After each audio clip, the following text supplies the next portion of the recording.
Gardener of Eden, getting ready to make some cheese.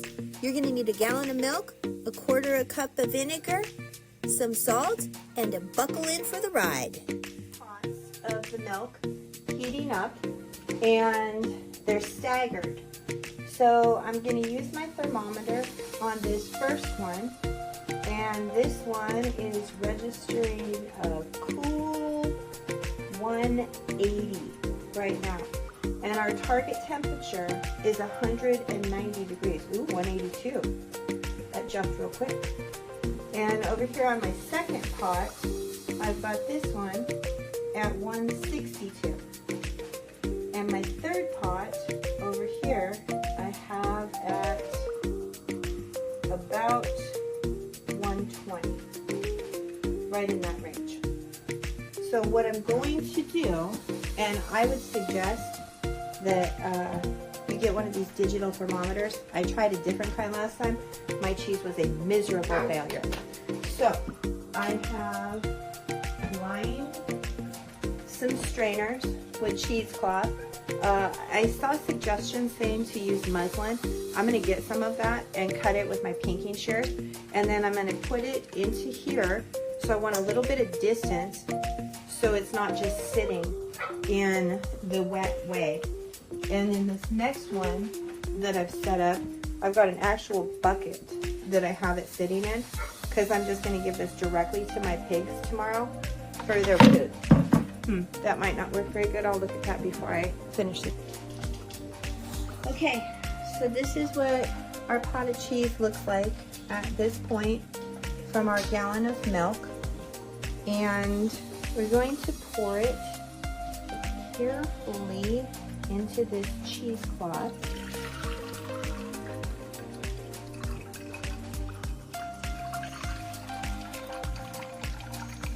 So that then it can drain into the bottom of this bowl. And before I got to that point, I just used my serrated soups ladle and took off the top layer and just put directly into my pig bucket so that I could just set that aside. And I'm going to add some bread to it later. And then we're just going to let that sit for a little bit. And when the time comes, what we'll do is lift this up and wring it out. And then I'm going to hang it around a rubber spoon or maybe a wooden spoon and suspend it over a different pot, and then I can reuse this bowl for my next batch of cheese. Okay, now we're going to move on to the last step because our first pot of milk is hot enough. So we're going to bring it down here next to our pot, and we're going to add our vinegar. Yeah. And stir that in. And then we're just going to let that sit on the stove for a couple minutes and start to separate.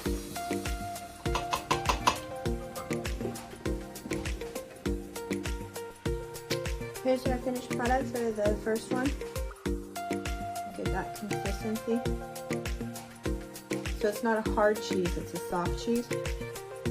If you want to add stuff to it, I'm going to do that on the next one.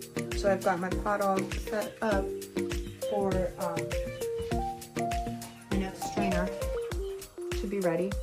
And then on this next one, I think I'm probably going to add maybe some dill for a light dill to go in our breakfast food. And I might do maybe a red pepper or an Italian cheese. That would be amazing.